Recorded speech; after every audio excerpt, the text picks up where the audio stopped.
listening to the Top Music Guitar Podcast, the show for guitar teachers to learn about the craft of teaching great guitar lessons that students love. If you're looking to start or expand your studio and make guitar teaching your full-time dream job, you've come to the right place. Each week, you'll get to hear from some of the top guitar teachers from around the globe and get their best tips and experiences so you too can build your own dream studio. I'm your host, Michael, and I've founded one of the top guitar schools in Australia, written a best-selling curriculum, and I mentor guitar teachers.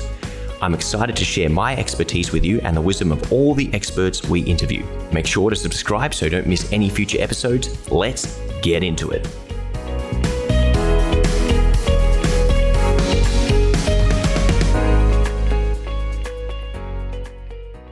Hello and welcome to another episode of the Top Music Guitar Teaching Podcast.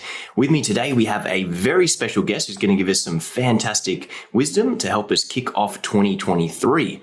Now, this guest is someone who grew up in the UK, but made the big scary transition over to the US and has recently found himself with a high-profile teaching position in a very notable institution, which is can't wait to pick his brain and ask him about how we can go about setting some things up, but has also had his finger in a number of different pies in terms of the online teaching world, and someone who has adapted incredibly well to the events of the last 2 or 3 years and has found himself in a very good position. So welcome to the podcast, Rob Garland. Thanks for coming on. Thank you. Happy to be here.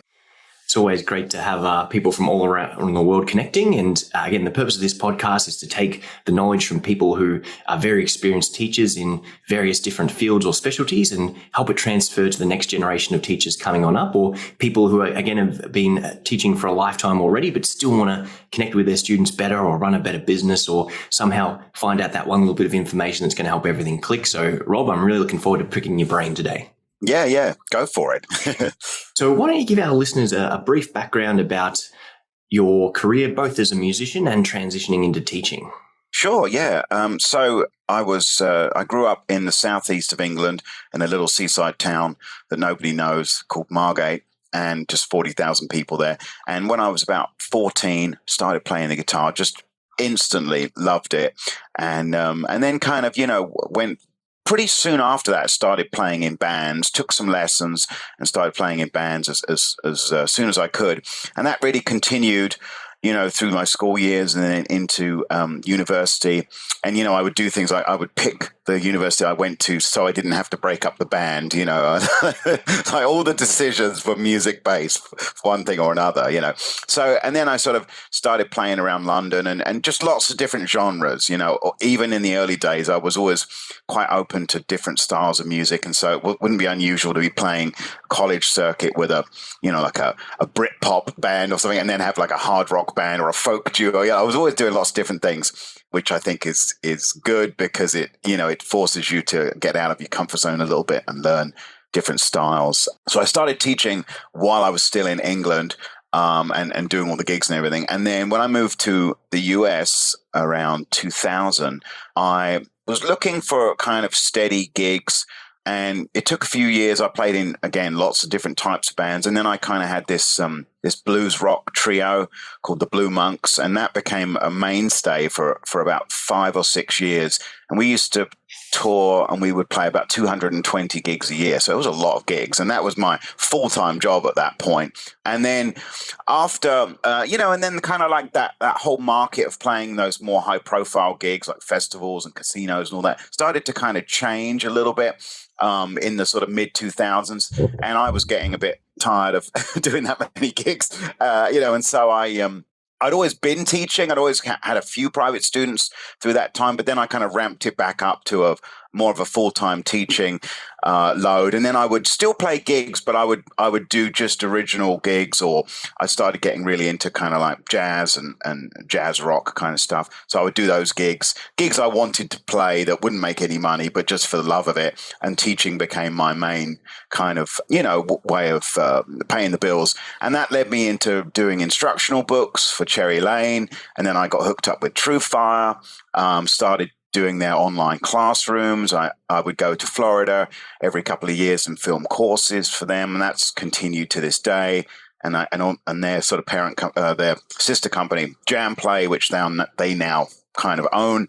I worked with them as well, and all this stuff went on, and then moved to Los Angeles, continued this idea of just trying to play gigs that I kind of wanted to play, because it's a very competitive town.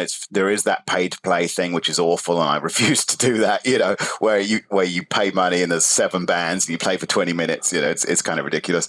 But been very fortunate to play at some great venues here. My favorite place is a place called the Baked Potato, which is like a kind of a jazz fusion club, kind of a famous legendary club. Legendary club, yeah. So love playing there. It's just mind blowing to me, really. But anyway, so when I first moved to LA, I started working at a music academy, and that was teaching group classes and doing workshops and all that kind of stuff. And then after doing that for about 5 years, I got a position at MI, which used to be GIT, Musicians Institute. And that's been great because, you've been around some very inspirational teachers and, of course, the students as well, And then so I kept doing that. And also I've kept up a really pretty big amount of online students. Some of my online students I've had for over 10 years, and Wow. So really good relationships with a lot of those people. And so I've kept that going as well as best I can, still do the gigs. And then what else has been going on? And then, of course, with COVID,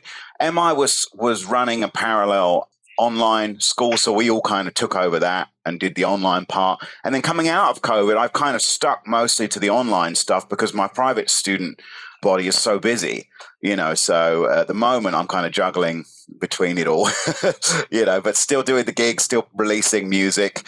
And I should also mention I did a bunch of sessions, some in England, some here. Probably the notable ones here were like at the Village Recorder and J.J. Abrams' studio, Bad Robot, which was pretty cool because when I went in there, they were filming Star Wars next door, and that was very exciting. That would have been very cool. I was really nerding out while I was there, So, but yeah, that was really cool, and I got to meet some great musicians there. So, one thing I should mention, just while I'm name dropping, one of the highlights of the MI experience was getting to play on stage for half an hour with Steve Vai, just like one-on-one jamming back and forth. It was incredible. So that was, if you told the 15-year-old me in the little seaside town one day I'd be doing that, that would be mind-blowing, So yeah, it was pretty cool. So, it's been I've been fortunate, but I've also hustled a lot. That would be my point, with that. So I think that's kind of the overview. Yeah, and that's an interesting point that you bring up right at the end there, because I was going to dive into getting started with Cherry Lane. So there's obviously, you're standard guitar teacher, and I don't want to put anyone down who's one of our listeners, but you come in, you teach either for yourself or a school, and you pretty much do the same thing over and over again. But then there's that next kind of tier of teacher who either starts creating their own content or reaches out or is approached by one of these third-party companies like Cherry Lane or Jam Play that's creating products and services. And maybe there's a little bit of celebrity to that, but someone's got to do it. So how did you go about getting a contract with Cherry Lane or getting involved with that publishing company? So, yeah, that's a great question, actually. So what I did was, even when I was back in England, I would always send my CDs to the guitar magazines, and I would also hit them up for, hey, would you like me to write a lesson on this, on that? Now, it's a bit like trying to get signed. You do that 50 times, and maybe one editor goes, sure, write me a pentatonic lesson or something, So I actually started getting a little bit of stuff published. And of course, one of the publishers of Guitarist or Guitar Player magazine was connected with John Sticks, who started Cherry Lane, and he ran that. I don't know if you remember, there was a magazine, Guitar One, he ran for a long time, which is a really cool magazine. So once I got connected with him, then it was kind of like you have to submit an outline and 2 full chapters of the first book, and you go there and you go back and forth, and that started. And because of that, I was able to use the book to submit some stuff to TrueFire. And when I got into TrueFire, I've been with them for such a long time. When I got in with them, they were still doing CD-ROMs for the courses. That's how long ago that was. And it's one of those things where if you've got some stuff published, you can still suggest courses and everything, but at the same time, if they don't think the content's good, they're not going to do it. So you have to prepare a lot. When I went for my first TrueFire course shoot in Florida, and the courses are intense. We shoot a whole course in one day, including the photos and everything else. And so you need to go in there with it prepared. You need to have every example written out, everything ready to go. And I would practice it at home before I went. And they said to me in those early days, that was not the norm. A lot of people would go in there and be kind of like, oh, I don't know what I'm going to do. And, and it's so obviously for them, it makes their life much easier if you go in there with a full plan and you just do it, So that would be the big thing I would say. It's like send a lot of stuff out to people. Truthfully, I used to have a tab on their website where anybody could suggest a course. I think they've taken it down because maybe they got a little too much. But they are approachable, as are a lot of these other companies. And, I did the same thing with Premier Guitar Magazine. I just wrote to them and started sending them stuff, and then I had some lessons published. So there is an element of you just do it. You just have to make that initial contact and try it. Yeah, some really, really solid advice. And how many I suppose you don't really get rejection letters, but what stopped you from giving up once you've done 49 submissions? What made you send number 50? I'm just really, really stubborn, I think. There is a lot of time where it does get a bit disheartening when people just don't even respond to a lot of stuff you do, and even with companies you've worked with before, that can still be the case. So you have to kind of develop a little bit of thick skin about that side of it, I think, it's not like I'm emailing them 100 times a day, but at the same time, I think there is an element of perseverance to it for sure, Definitely. And that's, I think, something that moving forward, I definitely noticed a lack of resilience with a lot of people at the moment. It's pretty easy to, on the back of 2 years of lockdown, have your spirit a little bit crushed. Yeah. But if this is something you want to do, you've got to make it happen. And part of that is just never giving up and being relentless. And maybe you do need to reflect on, am I sending out good stuff? Am I wording everything correctly? Can I do something to stand out above the other applicants? But at the end of the day, you never give up. As long as you keep on iterating and trying to improve what you're doing, provided you're doing good work, someone will get through it. You just got to kind of outlast everybody sometimes. Yeah, and I could see somebody maybe saying, yeah, but you live in Los Angeles, so it's easier. Let me give you an example. When I lived in St. Louis for a few years, and when I was there, that was at the point where the band thing was slowing up a little bit, and I wanted to make the transition to teaching more.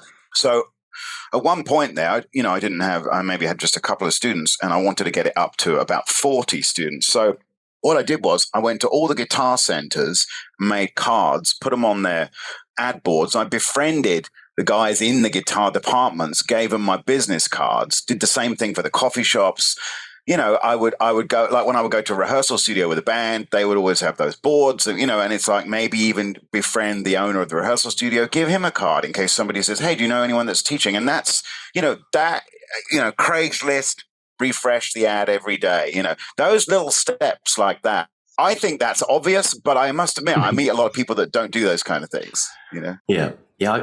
Having coached a couple of guitar teachers, you go, yeah, you've got to post them every day, refresh them every day. And people are like, what? That's too much work. It's like, well, if you don't do it, someone else will. And the worst thing you can do is 20 years from now go, I could have done this. I'm a better player than him, a better teacher than him. Yeah, but they did the hard work to get the gig. And at the end of the day, there's a lot of talented people out there who some are going to be better than you, some you're going to be better than them. But at the end of the day, if they've got a better work ethic, that's going to overcome any sort of natural talent or ability. So guys, if you're listening to this, you've got to go out and get your opportunity. But speaking of opportunity, what made you take the plunge and obviously relocate to the USA? Oh, that was a lady. Yes. So yeah, you figured, right? Yeah. So I was married for a long time, not now, but So that was the big decision, and it was kind of like, and moving over to the Midwest was quite a culture shock. I could see if I was coming straight to LA, but as a musician, didn't really know much about the Midwest. As it turns out, there's a lot of gigs there and some great musicians. Just took a little bit of time to kind of integrate into that kind of scene. But the same thing, as soon as I landed in that town, I put up adverts on the local musicians, online ads before I even moved there. So I already had some stuff lined up when I got there, and then just the same thing. Oh, these two clubs have jam nights every Tuesday, every Friday, whatever. Go every week. Make friends, Soon enough, I found out about a soul band that needed a guitar player, and that was the first paid gig there. Just from going to those jams and meeting people.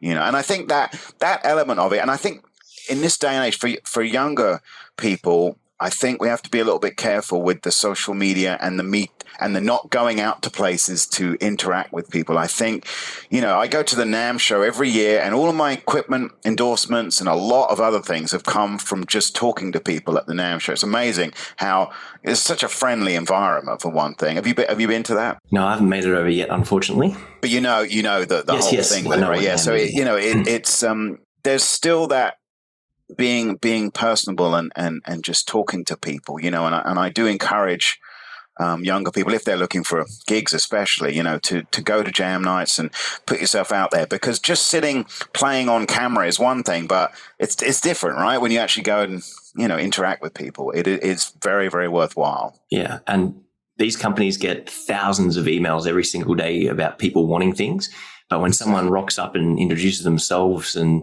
has that combination, there's no substitute for human connection. And I'm a big advocate of online lessons and online learning, but the one little thing missing is that ability to be in a room with someone and just feel that energy. And I think that's something which, as you pointed out, is going to be really interesting with future generations to see how it's affected. But at the end of the day, guys, music is about connection in many ways, as it is about individual expression as well. But we definitely want to have that human connection element. And the best thing you can do with your music is share it with other people or play with other people. And if you're just going to be a bedroom musician, no disrespect for people who do some amazing things in their bedroom, but you do miss out on a very important part of the experience.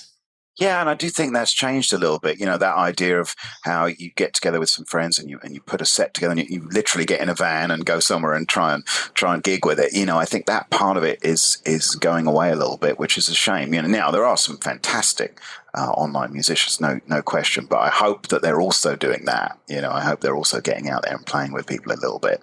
And I also, and a good thing you could do it as a teacher, if you have in-person students, or even if you have online students, because the technology does exist now, is encourage them, once they get to a certain level, encourage them to play with some of your other students, or to seek out other people to play with. Because as I'm sure playing with other people is so important. That's it. And I say this to my students all the time. Like, if you go to football training, you don't just want to endlessly do football training without playing the game. You kind of want to go out and play a game, but people will do guitar lessons for 10 years and never go to a gig or a jam session or an open mic or something like that. That's probably one of the scariest, most intimidating things you ever do the first time or the first couple of times. But just like the first couple of games of any sport you play, or a boxing match or something like that, until you actually get in the ring or get out in the arena, it's all hypothetical. And that's when you really get put in your place, not in a negative way, but you figure out what went well, what didn't go so well that you need to work on. And if you do it in like a nice, safe, inclusive environment with a couple of friends, or a friendly jam night or open mic night, or a jam session with a couple of mates, even if it's just in someone's garage, it hopefully starts that sort of, little flame, that little passion, that little bit of addiction you get to live playing and performing in front of people, and your whole world opens up. You go from a bedroom player, and again, no one sits in their bedroom going, I'm going to be the best bedroom guitar player ever. Every single person, without a doubt, I hope my mum and dad hear this, or I hope someone walking past, my brother comes and goes, oh, it's starting to sound like a song. Or hopefully I can put this out on the internet and people all around the world are going to like it and admire it. And even though we may not necessarily be openly, blatantly seeking admiration, that's one of our basic human needs, is that connection, that admiration, that approval from people. So on a subconscious level, we want people to notice our guitar playing. And the best thing you can do with that is go out there and actually play. Absolutely. Yeah, absolutely. And something happens too. As soon as you play with other musicians, especially a drummer, that moment will never exist again. Something happens in that moment. Now, yes, you might play the same song again the next week, but it won't be the same. There's something about that human interaction that, you can have the best software in the world, but it's not going to give you that, so it's, I agree. Very important. Yeah. And you haven't even factored in the audience. I'm sure you've done shows where you have like these hard-fought audiences where no one gives you the time of day, and then somehow something clicks 2/3 of the way through the show and you win them over, especially in kind of like a original rock band context. Or sometimes absolutely. Yeah, absolutely. Yeah. I mean, and my I have a little sort of like fusion trio as well, and that's some of the places I've played with that, it's not the music for those rooms, and you just do it anyway, and you get that sometimes. You actually get a moment where people go, oh, I don't really know what this is, but I quite like it, or you get the opposite and you just play it for yourselves there, which is fine too. But yeah, exactly. Yeah. That's awesome. So you've ended up in Missouri and somehow you've ended up in LA and Right. and are teaching at formerly Guitar Institute of Technology, which I think many people listening to this podcast would have absolutely dreamed of going to and studying, and maybe some even did. So tell us a little bit about how you've ended up in LA. And again, I can kind of see the answer is going to be hard work, hustle, and be really proactive in creating opportunities. Well, I was always. It's funny actually. When I was at university in Canterbury, I was getting recordings recorded at the Baked Potato in LA, but I was buying them from Japan because that's when they were on sale. So it's this weird kind of like pilgrimage to get to LA, And as it was kind of a coincidental though. My wife, her job, a transfer opened up in LA, and we'd been out here a couple of times and we both really liked it. So that's how we ended up in LA. But it was almost like starting over for a third time, because when I went from England to America, obviously I had to start fresh, and then going from we used to tour through the middle of the South, but we were based in St. Louis, and going from St. Louis to LA, it's kind of starting over again. So it's like I'm well versed at what you have to do when you arrive in a new place, But because LA wasn't going to be a place where you could make money from gigs unless you were very established, that's why I kept with the teaching route, and I ended up getting the job at the Music Academy. And while I was at the Music Academy, then I started playing with bands and making a lot of contacts and doing all that kind of thing. Now one of those contacts led me to MI, and I went to and interviewed and did the whole thing for that. And I knew a couple of people there already, which probably is helpful, but it was a great thing. You have to do a test lesson and all that kind of stuff. And then I kind of got thrown in at the deep end. There's a guy that's been there for 40 years, Dan Gilbert, who's a legend in the school. And he had some family emergency the second week I was there. And so I had to cover all of his classes for that week. And these classes were like advanced and just, they were his own curriculum. So I was really thrown in the deep end. And I was, it was quite a lot of sleepless nights going into that week. But it was great. It was great. And it's a good way to get a feel for the school to be thrown in like that, So just kind of did it. But yeah, it's been a great environment, It's a little different to maybe in the heyday, in the sense that, it's not quite so, I guess you would say, guitar focused. I mean, the guitar program obviously is, but there's a lot of room for other things as well. Production, mixing, social media, all that plays a part now, as it should with our modern industry now. But no, it's been great. It's been a really, really nice experience. That's awesome. And you must just get some absolute freak monster players. You do. Did you ever feel intimidated as a teacher taking on some of these students? Not really, because I've always had that thing. And I guess it's something I've said to my students a lot over the years, is that I don't view music as a competition, because I think as soon as you start to do that, you're going to lose. Like I remember Les Paul said, there's always a 6-year-old that could outplay you, and it's true, and so, I not really. I mean, the thing is making sure I can give those students that are already incredibly technically proficient, give them maybe something that they hadn't thought of, a different way, a different approach. Now, whether that's a music theory based thing, whether it's an improvisational based thing, or maybe it's more of like a real world, how you go to an audition kind of, whatever it is, helping them in some way, because obviously they can play their harmonic minor better than I can, so it's got that kind of thing. I tell you what though, it does make you up your game, because as soon as I started there, I got the curriculum and I was working that thing every night, but just because you don't want to go in there and not be proficient enough to be teaching these guys, so that was important too. So I think it's funny, friends were saying to me at that time, like, oh, something's going on with your playing. They were noticing it, I was back woodshedding, so yeah.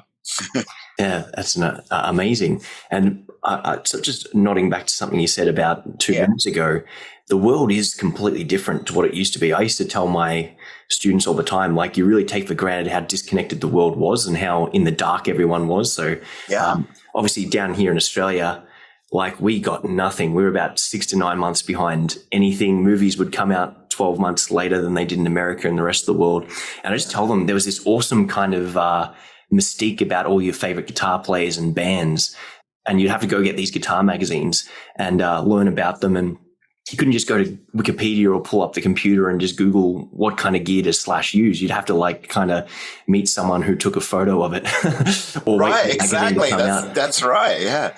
Yeah. I was just talking about that with a friend of mine, and how there's something strange about, like if you discovered the music of a band you never heard. You heard a song and you thought, oh, that's great. Let me see what else there is. Their entire catalog is now available instantly to you, right? And while on the one hand, that's kind of cool that you can experience all that, it does remove the mystique. And as you were just referring to, how I remember we used to listen to this radio show on Radio 1 late on a Friday night, and it would play all this American rock music that we hadn't heard. And this is like the first time I would be hearing, Van Halen, all this kind of stuff. And we would then go the next day to the record shop. We were, like 14, 15. We would go the next day to the record shop, and we'd save from our jobs or whatever, and we'd buy that one record. We'd each buy one. We'd copy the other one onto cassette for our friend, and then you would spend the next 3 months with that record, and that was it. And then you do it again. So it's very hard to explain that to somebody that hasn't grown up in that, isn't it? Yeah. It's funny you say that. Like my daughter, she's 15. She's like, oh, can I get a Walkman for Christmas? And I was like, oh, that's cool. And she's like, oh, it's a bit retro. I'm like, yeah, but you've already got Spotify. You've got access to everything you would ever want. Why would you want to carry one CD around? And I was just saying, like, back in the day, being able to walk around with your music was completely revolutionary. But looking back, going, oh man, like you really take for granted the fact that you can just bring up almost anything on YouTube and listen to it for free. Or again, with Spotify, you've got everything at your fingertips that you've ever wanted, and there's not really anything obscure that ever disappears. So it was an interesting present. I'm like, it's cool for that retro kind of vibe, but it's just completely backwards. Well, it's funny you say that because I have a 10-year-old daughter, and I got the same thing. I also got her a CD Walkman, but I was trying to encourage her to listen to an album from beginning to end, which is a whole other thing, right? As well, it's a whole other experience doing it like that as well. But maybe, but like vinyls come back. Maybe these things go around. Who knows? Things do go in cycles. Yes, definitely. But for the guitar point of view as well, same thing. Same as you get the guitar magazine once a month. I used to buy those. I remember buying one of those note for note cassettes, and it's like, or you would just keep moving the needle back on the record, right? Just trying to hear how did that lick go or whatever, which seems so dinosaur-like now, doesn't it? Yeah, but that was a little bit before my time as well. So I didn't get that one there, but I had, I think Amazing Slowdowner was my era. Oh, right. Yeah. I was going to say it did force you in a way to develop a good ear because what else are you going to do? It's like you just have to keep doing it, Do you feel like some of the younger generation of learners coming up less experienced in their ear training because they have everything so much easier with tab and internet, and obviously greatly benefits the accelerated learning in some aspects, but also hinders in other areas of development? Have you noticed that within your position? It's funny. I would say yes, and in some cases, yes. But I have been quite pleasantly surprised. There's been, I don't know why, but especially a lot of students I've had in Japan and South Korea and China, their ear training is outstanding, and I'm not quite sure how that's happened. And they're very young guys or gals, but. So yes and no. I mean, I am always blown away by the technical prowess of the 20-something-year-olds, and I wonder if it's video game generation, something about picking things up quickly. Because I've always picked things up kind of slow. I've always had to just kind of beat myself over the head with it. So I do see that.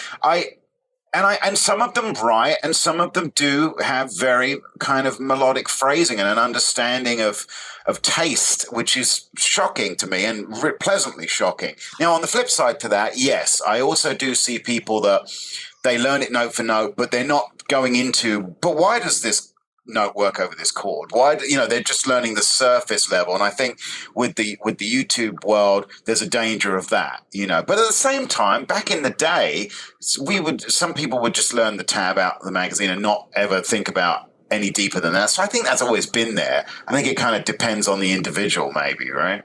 You know, I mean, I have the MI thing has been a pleasant experience because I've seen students from all over the world that do have that. They're very musical with it, which I didn't expect going in. You know, I was thinking they're just going to be like shredding, but they're very musical. So yeah, it's okay, I think. Yeah, and do you find, obviously, I think I've driven past the front of MIT. We made that one of our stop-off points on a recent holiday. When I say recent, we're probably talking 7 years ago. But last time we were on holiday, we were like, nice. I've got to drive past the front of GIT. Yeah. It was during the summer break, so it was all it's not much to see really there when you drive by. But anyway, yeah. But you obviously get students that are already talented in some way or have passed some sort of audition to get in. So what's it like sort of only teaching intermediate and advancing students? And I'm not to detract from the fact you might teach other people. No, I mean, actually, there are quite a lot of students that start at level 1 there, as it's called, technique 1, reading 1, and they're actually not very advanced, you know. So actually, quite a lot of them are actually sort of more like, you know, they know some bar chords, they know a couple of pentatonics, and that's where they're at. And then you do have the other side of that are much more advanced. But those, like I say, then it's about finding the areas that they need help with, you know, and trying to explain that to them. A lot of them have memorized a lot of scales, but don't necessarily know what to do with them, you know? So it's like, I know my melodic minor. Right. But do you know where the different places you could actually use that? No. You know, so there's a lot of that going on. I've had some pretty advanced students through my private lessons as well, and I enjoy that, you know. I like that. I like to prepare. I mean, it's not the best way of time. It takes a lot of time, but I keep notes on every student, you know, always have. And I like to prepare and have a plan for the students, because otherwise, you know, like I'm sure you've come across this. You know, I remember going for some lessons when I was younger and a teacher saying, well, what do you want to do? You know, and for me, that was really strange, because it's like, shouldn't you tell me what we're going to do? You know, not saying like, what are you interested in, but literally, what do you want to do in this lesson? You know, which I think as a teacher, you owe it to the student to have an idea of where it's going to go, don't you think? Yeah. Oh, that's my number one indication of a disorganized teacher or a disassociated teacher. And I joke with my students, unfortunately, the guy down the road, I'll go, I had a lesson with this guy. I wasn't really going anywhere. Let me guess. He sat down like this and he went, so what do you want to work on today, Bob? Or whatever.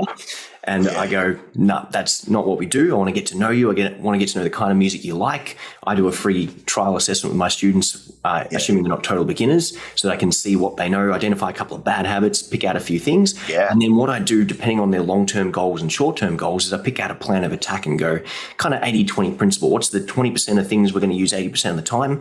Let's focus on those skills, concepts, and techniques, and then play through that way. So if you just want to be an Ed Sheeran singer-songwriter player, let's focus on these skills. If Eddie Van Halen's your favorite player and you want to learn how to shred, then we've got to go down this direction. So, and that allows us to save a lot of time, you know, not wasting time on sight reading if we're just going to be doing cowboy chords around the campfire. Right. But if someone comes and says, I want to audition for VIT here in Melbourne, and then we go, okay, well, you got to get your chops up and you've got to understand your theory. So, and by personalizing it that way, we're able to help students make really big gains strategically. Oh, absolutely.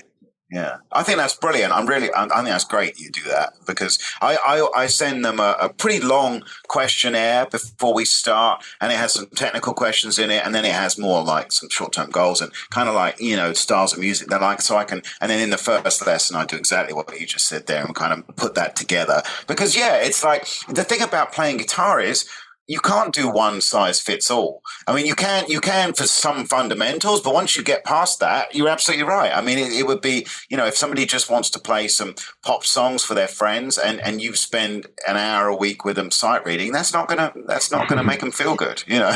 Exactly. Yeah. Ultimately, it's great for the people listening. Like, if we want to retain our customer, because our students are our customers, but we've got to wear multiple hats. We're obviously the coach, the mentor, the teacher, sometimes the psychologist, and definitely. hopefully the friend the whole time as well. But if you're not keeping your students in a direction that's congruent with where they want to go. If they want McDonald's and you drive them to KFC, then they're not necessarily going to be happy. Maybe if you drive them to KFC once or twice, they're happy with it. But if you keep on going there every single time, then eventually they're going to go find someone who wants to take them where they need to go. Or if you're going to teach them something random, at least explain the why they need it and how it's congruent to their goals. Yeah. And one thing I've found, especially with younger students is, it's important because younger students can take in a lot, and yet there's, and I know when I was that age, there's a certain reluctance sometimes to like maybe a bit of theory or a bit of this or a bit of that. So I think it's important with that as well to introduce a little bit of that, but wrap it up in a way that they can understand it. Like, oh, you're a big fan of the Red Hot Chili Peppers. This is a major seventh chord. This doesn't often show up in this kind of music, that kind of thing. So they just kind of find ways to make it interesting for them still, but still get a bit of that in there, because otherwise they could just be looking at a book. It's like you want to get something where you're passing that on, That's it. At the end of the day, there is nothing that you can teach them that they can't find on the internet for free at this day and age. So you need to have something that's going to set you apart. And that's the ability to find them exactly what they need. You need to be like their personal librarian to go, okay, the whole gamut of guitar things, this is what you need to solve that problem. And let's do it in hopefully a fun and entertaining way where we click and we hit it off and you look forward to coming. Because if you can't do that, then they'll either get it off the internet for free, or they'll find a teacher who they do click a little bit better with. And you can't always keep every student. Some people you are going to clash with, or just aren't going to be fun or enjoyable to teach. And then you just pass them on to the next person who's better suited for their journey. But you've got to try and make it fun for your students and give them a reason to come beyond just learning guitar. Oh, definitely. Yeah, definitely. And I think one challenge I would say I've seen over the last probably 10 years or so is gone through those stages. This happens occasionally. We've gone through those stages that you mentioned. Let's say this person wants to learn how to play blues or whatever, right? And we're on a path to that, and we've started working through some fundamentals of some songs, and they're starting to improvise, and it's all going well. And then, and then you say to them, right, what I want you to do is find some triads for this Stormy Monday Blues, for example, right? And then come back to me next week and show me what you came up with. And then they come back next week and you say, how'd you get on with those triads? And they go, well, this video popped up and it said, learn everything you need to learn about blues in 5 minutes. So I clicked on that. and so that, I think, is our biggest challenge in this day and age. Would you agree? 100%. And it's funny you bring that up, because I've just stepped into the world of YouTube after not doing it for, I think I made a channel 9 years ago and did 5 tutorials, and then just went, no, I'll do something else for now. And one of my video topics was going to be something along the lines of, here's a safe way to kind of use YouTube. And even I do this with my students at the academy. I've got a special lesson called How to Properly Learn Off the Internet. And it basically just, I go to Ultimate Guitar, I Google Knocking on Heaven's Door, and I show you the one with 40,000 5-star ratings has a mistake in the very first line. And I just go, here's how you should approach this. And then I show them a tab that I did from this really great Aussie guy called Jimmy Barnes, actually a Scotsman who got famous in Australia. He was showed up in the Vampire film, didn't he? Jimmy Barnes' song was in The Lost Boys. Yeah, in The Lost Boys. It's a weird reference, but there you go. Yeah, definitely. But I just say, hey, here's something I did when I was 18. And my teacher said, hey, why don't you try to transcribe something? And so I transcribed one of his songs, and then I put it up there, and it's to this day the highest rated version of that song. And it is all over the shop. But yeah, I just say, hey, look at all these people saying, thanks, man, this is awesome. It helps so much. And it's like completely, I think it's in like a Mixolydian key, and I've got like the major notes in there, all those kind of things. It was just the best I could do it at 16. But getting distracted from the video point I was going to make is you got to stop connecting the dots. You're going, one little secret to help you do this or help you do that. But all you're doing is adding more and more dots, which you need to come back and connect later. So I just say to my students, look, if you do what I asked you to do, I don't care how many YouTube videos, do one thing on your practice list that you need to move the ball forward with what we do, and then have your dessert, watch something on YouTube. But don't go down a rabbit hole. And you might comment on this is, I've got a whole bunch of students who know of everything, but they can't execute anything. Oh, yeah. And that's what YouTube's done. It's like that buffet or the smorgasbord where you have a bit of this, you have a bite of that, you have a bite of that. and then you just feel terrible at the end because you've overconsumed and stuffed yourself, and right. That's very true. Yeah, and those food groups don't sit well together, right? So yeah, exactly. No, I think that's very true. And one thing I try to do with that, when the student gets to a point where they've taken in quite a lot of information and everything, I say, right, let's just apply everything to one song, and you take that one song and you say, right, first of all, what key is the song in? Why is that? Let's play the chords as open. Let's play the chords maybe as caged or triads up the neck, in a couple of places. Once they've got that, how would you improvise over it? Why? And, one thing after another, chord tone, even if they're just pentatonic playing, still do it, and so that way. And then I make them a jam track of that exact thing. And then, their practice session is musical. It's like they're still going through the notes on the neck and the chord and all the things they need to practice, but it's all getting applied to that song, And I think application is very important with those kind of things. And that goes to what you just said about they can rationalize a lot of these things, but can they actually apply them? Yeah. And just building on what you said, I think a lot of guitar teachers and even students, they're so caught up in learning that they never take a step back and go, hang on, can I apply this? And how much do I need to do? And you can point out a lot of the early blues players, their knowledge of the instruments and scales and all these kind of things is very, very limited, but they do the most amazing musical things. So we often get caught up in, hey, I need to learn this and that, and what's missing, rather than, hey, you just have to do it 10,000 times, or you need to try and take these basic licks and make them musical in some way. And that was my biggest downfall, was always looking for that next scale to learn or that next bit of knowledge or the music theory, when if I had just sat down and played and jammed with other people and tried to make it musical. So I'm definitely from the shred camp who was always envious of people that can make really simple things very melodic straight away. And the way that I turned it around was to slow down, listen to the music, and just stop worrying about being the fastest player in the world and competing in the Guitar Olympics, and just focus on the music and making beautiful sounds. Absolutely. Definitely. Yeah. And also, there's a lot of information out there. And so, like, I've done a bunch of masterclasses for MI and other companies and stuff. And one series that I did was basically saying, how do you make music with a mode, for example, right? And like, I did one recently on Mixolydian, and I was explaining in it that Mixolydian is sort of, it sits underneath so many classic rock songs, as we call them now, right? The Mixolydian chord progression, whether it's Sweet Child of Mine or Sweet Home Alabama or whatever it is, right? And just letting people see that once they spot that, they could then, they could take a major pentatonic and build that into Mixolydian and just where are the sweet notes? What's the point of even knowing it, and like making it super musical and really getting a lot of emotion out of it. Because when people think about modes, they tend to intellectualize them, right? And so just thinking of it more like a blues-based kind of thing and playing, and then showing them, you could also use this over funk or jam band music or whatever, And so just that thing, because I think people get on forums and they argue back and forth about what this scale should be called, but that's got nothing to do with playing music, has it? Like you say. So, in some ways, the reason we even have names for some of these things is so we can teach it or communicate with other musicians. But if you're playing a gig, I've played with some pretty heady jazz musicians now. None of these guys speak in these terms, they just play, so it's more a vehicle for us, because we have to be able to explain it to our students, and so you can't just say, well, play what you feel, we have to have a way to explain it. But I think there is a danger of over intellectualizing it, for sure. Yeah.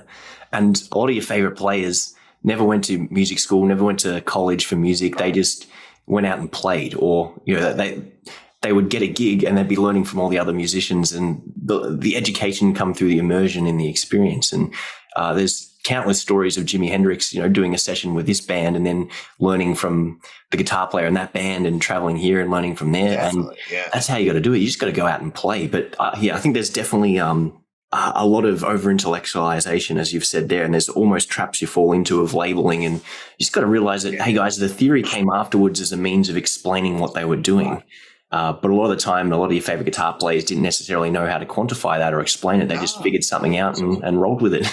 But there is one thing they all have in common, and that is a great ear. And I think that one thing I think is overlooked in guitar lessons and probably just music lessons generally is the ear training aspect. I think it should be, instilled fairly early on in lessons for people to start just listening in life for what intervals are, identifying, because really when you think about it, if you can spot an interval by sound relative to one note to another, that's everything, really. That's all chords, all scales, So I think that's missing a little bit. At least the importance of it is, And a friend of mine at MI, Dean Brown, who's a phenomenal guitar player. He is like the king of ear training. That man is like, every day it's an ear training thing for him. But intervals are huge. That ear training is the one thing. And those guys that you're mentioning probably didn't sit down and go, right, I'm going to listen to the difference between a major third and a minor third or a minor sixth. But they played so much with so many other people in so many different situations that they got it through osmosis kind of thing, right? Yeah, it just becomes intuitive when you're immersed in it. Exactly. What advice would you give to teachers who they've only got 30 minutes with a student, 60 minutes with a student, and that's the kind of student, 98% of our, maybe 90% of the people that come to learn with us are just going to be hobby players, and we'd be lucky if they pick up the guitar 2 or 3 times a week for 20 minutes. How do you go about working on ear training with students like that, your average everyday person who likes guitar as a hobby? I think what you do is you look for examples of it in what they're already learning. So if they love Bob Dylan songs, for example, you're teaching them, like a Rolling Stone. And at some point during that 30 minutes or 60 minutes, you just take a moment and you go, this chord progression, C, D minor, E minor, F, G, is actually going up a major scale. And you just float that little bit of theory in there and let them hear the intervals. And then you go back to the songs. So I wouldn't spend the whole 60 minutes because they're going to be like, what am I supposed to do with that? But the more you plant those seeds, perhaps that will become something they're more interested in, and perhaps they'll want to take it further as well. But at the same time, as you said earlier, they are the customer. So if they just want to play some songs that's fine too. But I would still float a little bit of it in there just to see kind of how it lands. And, and sometimes people that's just not what they want to do. They literally just want to be able to do it from muscle memory, and that's fine. But I'd say 9 times out of 10, when you do that, that person comes back with a question and it goes from there, in my experience. That's it. And you just got to keep on watering that seed consistently over time, and eventually it grows. Yeah, definitely. Yeah. Awesome. Well, Rob, we are coming near the end, so I just wanted to ask more of a business question, and for the guitar teachers, because we have a big business emphasis on Top Music. Yeah. What do people have to do in 2023 to become a successful guitar teacher? So whether there's people with an offline studio wanting to get online, or an online studio that's just not working for them, you're the man who's, as we've seen from True Fire, Jam Play, all these kind of things, you're doing very, very well for yourself. So if someone was coming to you and saying, hey, Rob, I want to become a guitar teacher in 2023, what are 3 things, bits of advice or a plan of attack that you'd set out for them? Well, I'd say number one, and this is, things we've already talked about maybe, but I'd say number one is your philosophy towards the student should be the things we've mentioned. Make a plan. Make a plan for every student, and number 2, be organized. Don't be 10 minutes late for a lesson. Don't keep changing the time on the student. Be reliable. And treat it the same way you would treat any other appointment you have in your, and I would, and you have to ask the student to do that as well, because sometimes students think, oh, music's just a fun thing. It's not like going to the doctors, and you have to remind them, well, if you don't go to the doctors, you have to pay. So, if you miss your appointment, so treat it with respect, in the sense from what they do and also what you do. Be prepared, make a plan, be reliable. Be enthusiastic about it. I mean, it's like, it's a joy to be able to pass this information on to people, right? I mean, if you go into a guitar lesson with someone and they're kind of like, you want to play a power chord? That's you're not going to feel very good after that, are you? So it's important, I think, to share your enthusiasm about it. with the student. And the third thing, or maybe fourth, I don't know, thing I would say is don't feel like you have to show the student everything you can play on the guitar, because a guitar lesson is not about that. That's what a gig's for, right? Depending on the gig, but don't feel like you have to sit them down and show them your neoclassical arpeggios, because that's not relevant, right? What you're supposed to be doing is getting them excited about what they're playing on the instrument as well. So those are the things off the top of my head that come to mind. Some really, really solid advice there. Now, Rob, where can our listeners find a bit more about what you do? Where can they connect with you online? But best place is probably my website, because it has links to everything else from there, which is robgarland.net. So, guys, we'll post, obviously, Rob's social media links and a link to his website, and you can check that one out and see all the awesome things. Rob, is there anything you're selling or any products you're pushing at the moment that you think our guitar teachers could use? Yeah, I have a motivational ebook on Amazon. I think it's $4. It's not very expensive. And it's called Guitar Play, Motivation and Practice. And basically, I've written instructional books before, and I'm actually doing a couple more for another company now, Fundamental Changes. But this is an ebook that I just wrote myself. And rather than guitar lessons, I wanted to write about staying motivated. What should you practice, and how do you keep it going over a long time? If you've had a really busy day at work and you don't feel like picking up the guitar, how do you get in the mindset for that? So I've sort of put all those ideas into this one ebook. So maybe people would find that helpful. And then I have some new music coming out early next year. But again, if you go to the website, you'll see the links to that. So yeah, if you just go to robgarland.net, that would be great. Fantastic. Well, Rob, on behalf of the Top Music community, thank you so much for coming on the podcast. It's been a pleasure speaking and sharing in all your experiences and awesome advice. So wishing you all the best for 2023, and our listeners, guys, this is going to be your year.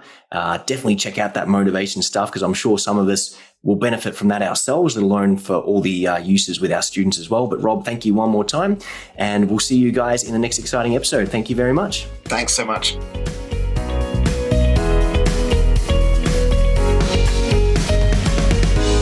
If you enjoy this show and want to hear more of our work, be sure to subscribe to this podcast. For links and resources mentioned in this episode, including a free ebook on how to find more guitar students, visit us at www.topmusic.co/guitar or check out the show notes. And lastly, thanks again for listening, and we'll see you in the next episode.